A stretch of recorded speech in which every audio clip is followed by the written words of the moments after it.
Welcome to the Standing Up to POTS podcast, otherwise known as the POTScast. This podcast is dedicated to educating and empowering the community about postural orthostatic tachycardia syndrome, commonly referred to as POTS.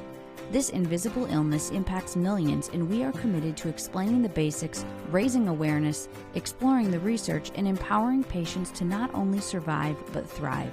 This is the Standing Up to POTS podcast. Hello, fellow POTS patients and lovely people who care about POTS patients. I'm Jill Brooke, your horizontal host, and today we have an episode of the POTS Diaries. Today we are speaking with Dr. Alls, and thank you so much for joining us today, Dr. Alls. Thank you. I appreciate you for having me. Well, for starters, can you tell us about your doctorate? What is your doctorate in? I have a doctorate in organizational leadership for K-12 education. Oh, neat. What is that? In my study, I worked on understanding what intrinsically and extrinsically kept Black teachers in the classroom. So what caused them to stay from an organizational standpoint? So how could leadership help them to stay or motivate them to stay there? Wow, that sounds really important and interesting. Yes, it was a lot of fun, but a lot of work. Okay, so what are some other basics that we should know about you? Like, where are you?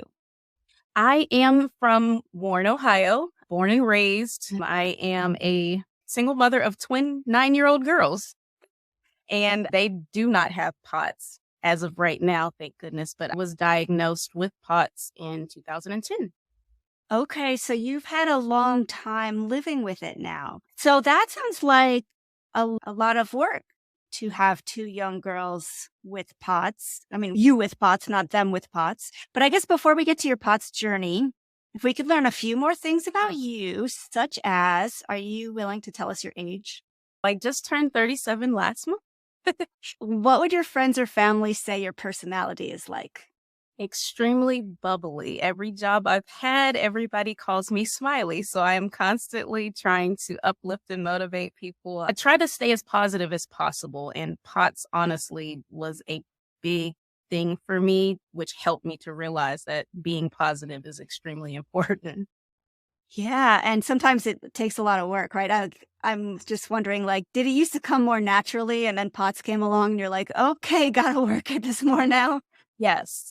Initially, I was like happy-go-lucky, not a care in the world. And then I got it in high school and it was like, oh my goodness gracious, like this is pretty difficult. But then I found joy in the smaller moments. So that helped me to be a lot more positive. And I'm just grateful for life in general. Well, that sounds very mature and evolved. That's wonderful. Okay. A few more things just about you. What are some things you like spending your time on? I love to garden. I absolutely love gardening. That is one of my calm areas. I call that my happy place. So I love to garden. I love to crochet. I like to read. I don't have a whole lot of time all the time to read, but I do love to read. And I just really like spending time with my girls. I like doing crafts and such with them and taking them to like pumpkin patches and different things like that. Oh, nice. Can I ask about gardening? What do you like to garden? Flowers, foods, herbs? Food. I love doing foods and herbs. I like peppers and tomatoes. And this year I did eggplants and peanuts and potatoes. Can you do all that in Ohio? I can. I have a little mini greenhouse in my backyard and I've turned that into my little oasis. So I have all of that in there. And then around my patio, I have a lot of different types of plants. So yeah. Wow. Okay. Because I'm in California where like everything grows no matter what, right? You would think that it would be very easy to garden here. And I have tried, and I so admire people who are good at gardening. And I think I try too hard. I think I like over parent the plants. Do you have any advice for someone like me who is constantly failing and getting frustrated? And I am pretty sure it's because I'm doing too much, not because I'm doing too little.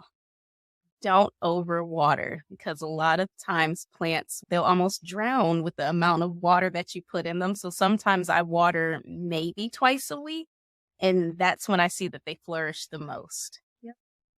Okay.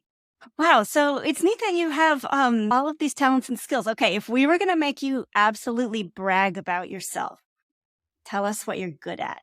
I am great at public speaking. I am a public speaker. I am pretty awesome at crocheting. I do it without looking. Gracious. I would have to say that those are my two main things, and just being a mom. Do you feel like you've had to work to become a good public speaker, or were you just born a good public speaker? I wouldn't say completely born with it, but over time throughout my younger years, I feel like I honed in on mentoring and public speaking because even at a young age, I was a mentor to younger children. So I feel like that helped me to become the public speaker that I am. Very cool.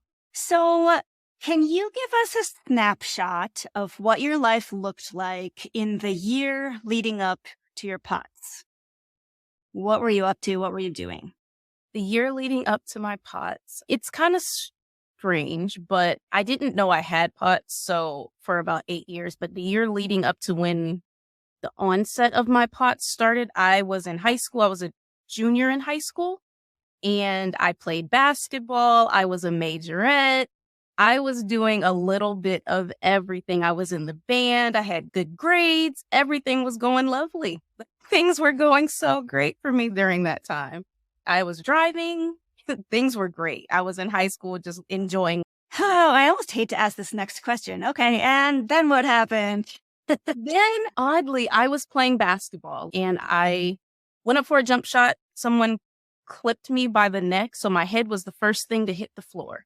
So I had a traumatic brain injury and I didn't realize it was as bad as it was. I was knocked out for about a good 10 minutes. Came to, had no idea I was knocked out, wanted to still shoot my free throws, and they told me no. And then I went to the hospital where while I was in the hospital, they thought that they had saw like a little bit of seepage through my skull because it had cracked a little bit. But then after about a good 4 hours of being there, they were like, oh, she's good to go home. On my way out of the door, my heart, and I completely collapsed on the ground. No heartbeat, no color, no nothing. My mom was with me, and it was an odd situation because I felt weird. I felt really odd. I tapped my mom on the shoulder and said, I'm not feeling so good. And that was the last thing I remember. She said my whole body just kind of turned gray and I hit the ground like a sack of potatoes. And she said everybody came in and they rushed me. I stayed in the hospital for about a week after that. They thought that I would be what they called at the time a vegetable, but they didn't think I would have much brain functioning. Like I wasn't functioning very well the first few days. And then over time it got better. But that was one set of my POTS. But at the time they didn't know. Well, I just want to say, I hope that from that moment, you've had so much credibility for not being a drama queen. So you're saying that your skull was cracked open. You used the word seepage. I don't know what was seeping, like blood was seeping? Yes. Yes, like when they did the CT scan, they told my mom blood, but seeping through where the crack is at. And they eventually said that it was nothing. They looked at the reading wrong, but it was essentially a little cracked in the front. Yeah. So all of this, and you're just like, I don't feel so well. Yeah. Yeah, I didn't feel well at all. I didn't understand what was going on. It was like a weird stomach ache. And after that, I was gone. Yeah. That's interesting because when you say it was a weird stomach ache, because it is so interesting how sometimes the place where the injury happened isn't the place where you feel bad. And so stomach ache is not what I would expect when your heart has stopped and your head is cracked open. So that's fascinating in its own. So, oh my gosh, I'm so glad you are not a vegetable. Okay, so then what happened? After that, I went back to school, which was kind of difficult. I suffered from ADHD very bad. Like I was the kid that you would see like in the movies. It's like, oh, butterflies outside the window. That was me. So the end of my junior year and the rest of my senior year was pretty difficult, but I was determined. So I went to college after I graduated. And Can I interrupt for a second? Yeah. Was your personality any different? Did anything else change? Like, so you said you had ADHD, but like what else? It seems like other stuff must have changed. Yeah. Yes. My personality was drastically different. My ability to make good choices was completely different. Like I knew sometimes that I was making the wrong choices, but still in my head, it was like, nope, we're going for it. I was a lot angrier. Even people that I went to high school with now, they were like, then you were like a shell of a person. I wasn't as happy. I just was not there. I was angry a lot. I was frustrated a lot because people didn't understand. And then at the time, doctors didn't know as much as they know now about traumatic brain injuries. So they just threw medication at me. So at one point in time, I was on like 4 different medications and 2 were antidepressants, which caused a lot more problems than it did helping. So I eventually got off of those, but it did alter my whole mental state for quite some time. Yeah. Did you have any physical after effects of like having your heart stop? I didn't have many. I had headaches a lot. I still do. I get migraines almost daily. Oh my goodness. I was passing out. I couldn't stand for long periods of time. I was tired a lot, but those essentially were the main things that were going on at the time. I didn't have a lot of physical things going on. Like I didn't lose a lot of weight or anything like that, but I do know that I started passing out at that time. Yeah. Did you stop all your activities or were you still trying to power through the sports and the extracurriculars and stuff? I could not play basketball anymore. I was told by the doctor at the time that if I hit my head the way I did again, I would possibly lose my life. So I was like, let me put this on the back burner. So I did stop basketball, but I did continue to be a majorette. So I was still dancing and still in band, but everything else I stopped. Yeah. And so it sounds like at that time you had POTS, but you didn't know it was POTS. Is that correct? Correct.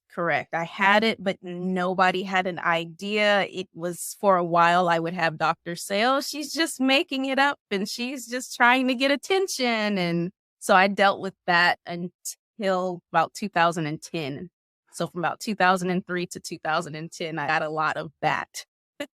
So Yeah. even though you had been through such a traumatic experience, they didn't attribute it to brain injury. They just said you were making it up. Yes, unfortunately, a lot of it was, oh, she's making it up. She wants the attention, or we just need to medicate her. She's going through depression or she's just upset. So a lot of the times there wasn't the understanding of, oh, she has a brain injury and she's passing. There wasn't the connection between anything, unfortunately. Wow, this really makes me want to scream. I mean, so did you believe it? Did your family believe it? Or My family didn't believe it. I didn't talk much about it because for me at the time, it was really embarrassing to me because I didn't understand it. I didn't know anyone else with POTS. I didn't know anybody that would pass out all the time. And so for me, it was very lonely. It was a lot of me talking to my mom, or sometimes I wouldn't because I felt like even though she was there and wanted to help, I felt like she still didn't fully understand. So a lot of times I would just kept to myself because I didn't think people understood. And a lot of my friends wanted to go places and I couldn't go because my mom and dad were worried about my safety, which made sense. But at the time when you're a teenager, you're like, I want to go play. I want to go hang out with my friends. But passing out constantly didn't leave way for much activity outside of like school or band. So, yeah. that sounds horrible. How did you cope with all that? Oh man, it was rough. I had to go to therapy. That helped for a little while. The first therapist I had, it did not, but I did find a great therapist where I went to group therapy, which helped out a great deal. That did a phenomenal job on my mental state, my mental health, and just overall well-being. Coping for me in high school was a lot different than it is now. Then it was a lot of, let me just stay busy. If I stayed busy, I didn't have to think about it. I didn't have to worry about it. It's not a thing. But I also was frustrated because I didn't understand. I'm like, what's wrong with me? But then to have a doctor say, well, you're just making it up. And I'm like, I swear I'm not making this up. Like, I know something's wrong, but it was rough. It was really rough and exhausting. Yeah. And so yet at this time, you mentioned, so you went to college and you're like, that's not enough. I'm going to get a PhD. Yeah. Well, like, what was that like? That was interesting because I was told in high school I shouldn't go to college because of the head injury, but I was determined that I was going. I was told by a rehabilitation counselor, don't go to college, but I'm like, I'm going. So I went off to college, and my first couple of years, I registered with disability services to help out with the ADHD and getting my classes done. But then my condition got worse. I was passing out, falling downstairs. I was passing out multiple times a day. I would pass out while at my jobs, and it became a liability. So I decided, along with my parents, to move back home. But even in moving back home, I went back to a local college, which made it easier for me to be able to still continue with school and graduate. And then I started a family not long after I graduated college. I got married, had the twins, and before I got pregnant with the twins, I decided to get my master's. And then I had to put that on hold, and I had the twins. Throughout that time is when things were pretty bad. Like, I was passing out to the point where I would just crawl around the house because I was scared I would hit my head. And it was pretty rough at that time. That was about 2008, 2009. And then as time progressed through 2010, 11. But early 2010, I passed out at home, and my mom took me to the emergency room, and just a random ER doctor just asked me, "Hey, have you ever been diagnosed with POTS?"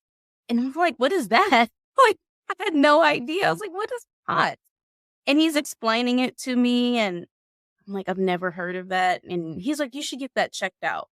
And he wasn't even my doctor. He just popped in, said it, and walked out. Like, Wow. and I had never seen him again.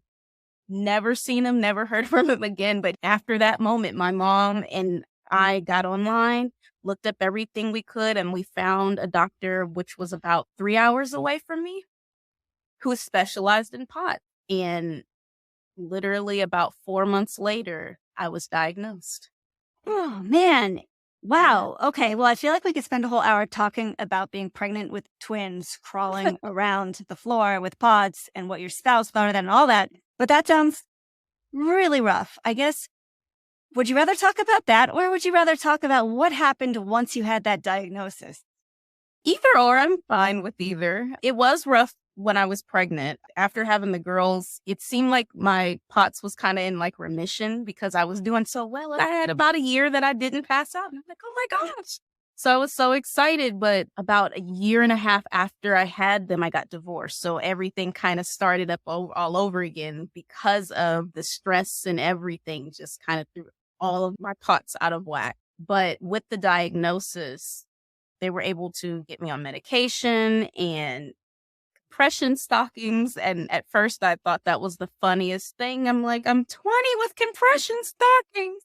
And they were like, no, it's okay. They have cute ones. I'm like, okay.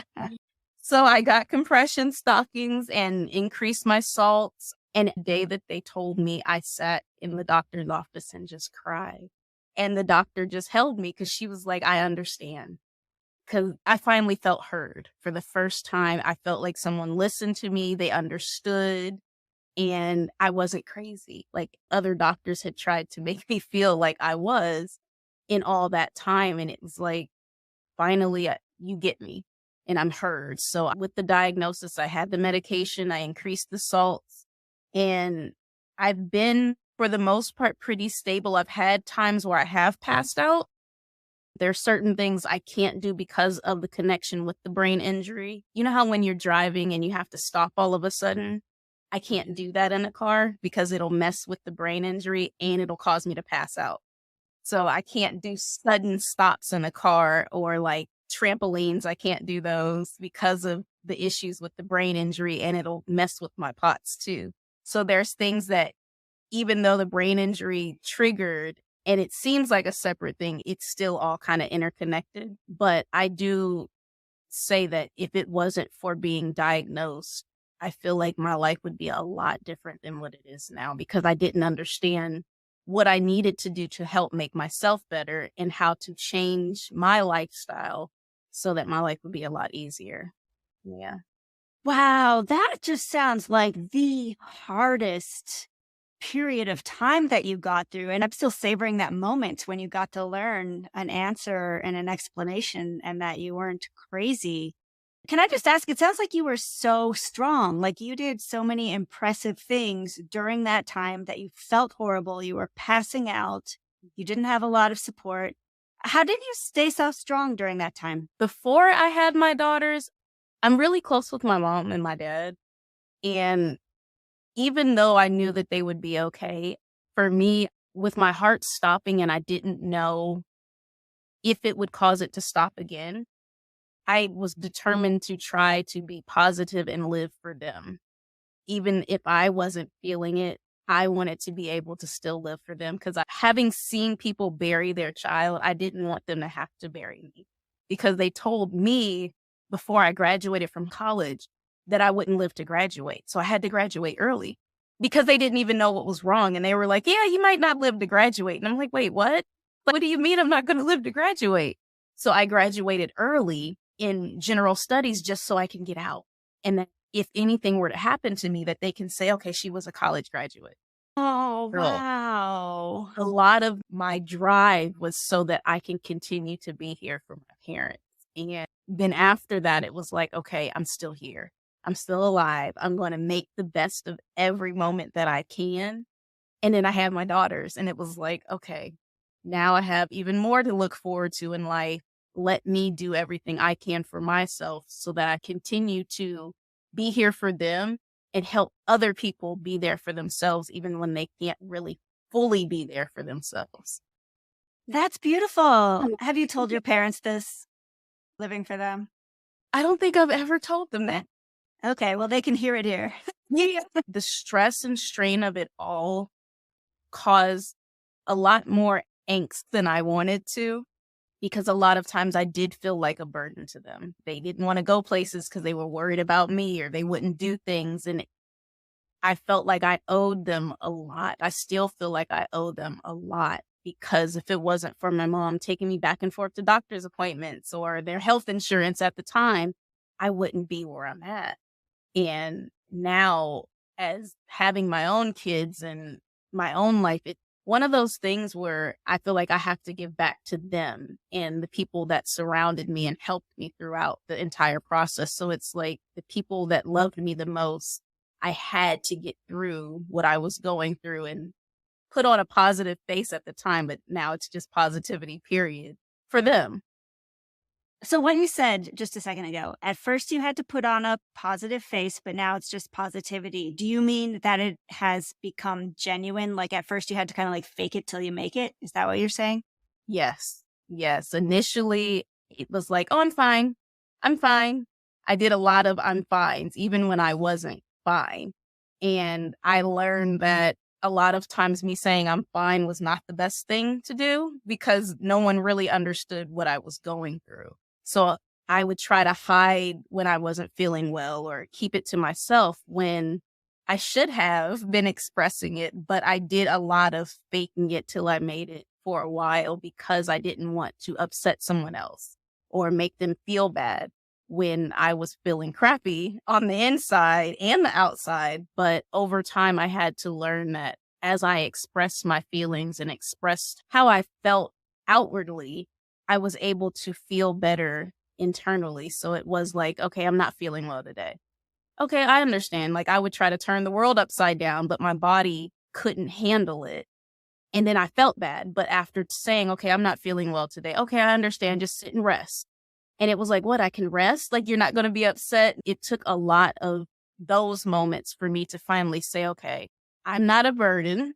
I'm okay. I can be happy. I can find every moment of life, even when I have those bad days that are good. Because sometimes even when I was feeling bad and had to just lay on the couch, my mom would sit and watch a movie with me. So those moments were fun. Even when my body wasn't happy, I was happy. Yep. Oh, yay. And what a great way to describe that. Is there any lesson that you feel like this whole thing has taught you that's worth sharing? And it can be about the head injury or the POTS or anything in between. I'm stronger, and most people are stronger than what they truly believe they are.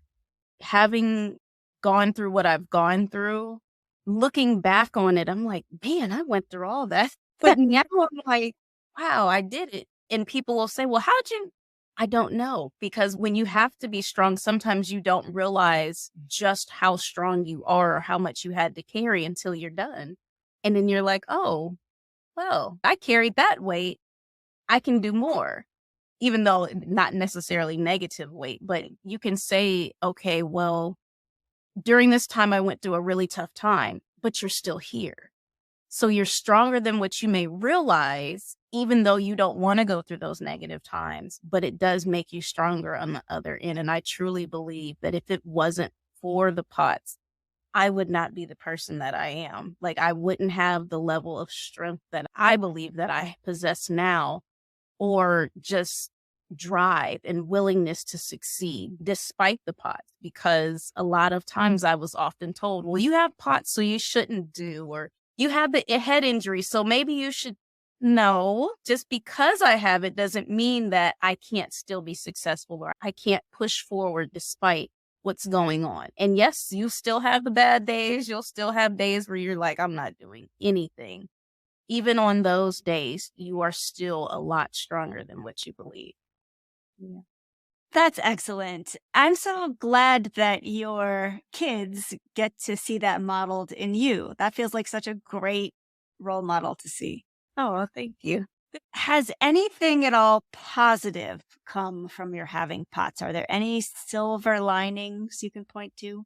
I feel like I'm able to share a level of determination and perseverance that I maybe would not have had otherwise, because I feel like it took me through a difficult period. It still continues to have difficult times, but it allows me to show not only my girls, but others in society, like, that no matter what's going on or what takes place in their life, they can still persevere. They can still be successful despite things that are going on. So I do feel that POTS brought that silver lining to me, and it taught me how to be a better person overall and more empathetic. Beautiful. Are you up for doing a speed round where we ask you to say the first thing that comes to your mind? Sure. Okay. What is your favorite way to get salt? Potato chips. What is the drink you find the most hydrating? Powerade. What is your favorite time of the day and why? Oh, gracious, morning. I feel like I have more energy in the mornings than I do in the afternoons or evenings. Where is your favorite place to spend time and why? My favorite place to spend time is in my garden. It brings me peace, and it's often quiet, and it's something that I can do not only for myself, but for my girls as well. How many doctors did you see in pursuit of a POTS diagnosis? I would have to say about 12. How many other POTS patients have you ever met in the flesh, face to face? 2. What is one word that describes what it's like living with a chronic illness? Misunderstood. What is some good advice anyone ever gave you about anything? Never give up despite how difficult things may seem. What is something small or inexpensive that brings you comfort or joy? Tea brings me a lot of comfort. I love Very tea. nice. Any favorite kind of tea? I like peppermint tea. What is something that you're proud of? My daughters, my twins. Who is someone you admire? My mom.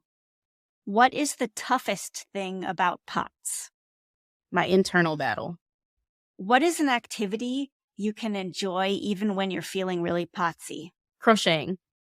What helps you fall asleep, if anything? Chamomile tea. What gives you energy, if anything? Vitamins. What is a gift you would have sent to every POTS patient on Earth if you had infinite funds? Healing powers. Ooh. Yes, please. Right? Can you finish these sentences? I love it when ... The sun shines on my face. I hate it when ... My body doesn't agree with me. People might suspect I'm a potsy when ... I am on the floor with my feet in the air. That brings me to my last speed question. Have you ever had to sit down or lie down in a weird place because of POTS? And if so, where was the weirdest place? Yes, at the movie theater. That sounds sticky. It was. Thank goodness it was just the lobby, but it was still sticky. On the floor? Yes. Oh, goodness. Yes. It was so gross. Yes. I just have a couple more questions. What do you wish more people knew about POTS? I wish more people knew that it's not limited to just one symptom. I've heard doctors even say, oh, well, it's just this, or it can be a lot of different things at one time versus just the high heart rate. It's a lot of different things. Amen. Yeah. What do you wish more people knew about traumatic brain injury? Oh, gracious. To be patient with people that have traumatic brain injuries. It's often very difficult. Sometimes even speech is very difficult. And process of healing is not easy. So I wish more people were patient in understanding of people with traumatic brain injuries. What do you wish more people knew about ADHD? That it's very difficult for the person living through it, because sometimes in your head, you know that you need to do something, or you know that you have to focus, but it's the hardest thing to do. Is there anything you want to say to your fellow POTS patients out there who might be listening? Don't give up. Do not give up. Advocate for yourself at all times. I know that at times it's difficult and you feel unheard. Please always advocate for yourself. You're not crazy. I promise you, you're not crazy. We all have our ups and downs. We all have our things that we're going through, and we go through POTS differently. And what may work for me might not work for you, but please understand that you're special. Your condition is real. What you're going through is real, and you matter. Your feelings matter. Your body matters. Your advocacy matters. Going to the doctor matters. Don't let them try to gaslight you out of your condition or what you're going through. Your voice is important. Very much so. I cannot imagine any better words than that. So I'm going to let those be the final words. Dr. Alls, thank you for sharing your story and your insights with us. We really appreciate it. And I know everybody listening just wishes you all the best going forward. Thank you so much. I appreciate you all. And hey, listeners, I hope you enjoyed today's conversation. We'll be back again next week. Until then, thank you for listening. Remember, you're not alone, and please join us again soon. As a reminder, anything you hear on this podcast is not medical advice. Consult your healthcare team about what's right for you. This show is a production of Standing Up to POTS, which is a 501c3 nonprofit organization.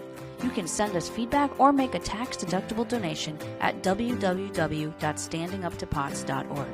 You can also engage with us on social media at the handle Standing Up to POTS. If you like what you heard today, please consider subscribing to our podcast and sharing it with your friends and family. You can find us wherever you get your podcasts or at www.thepotscast.com. Thanks for listening.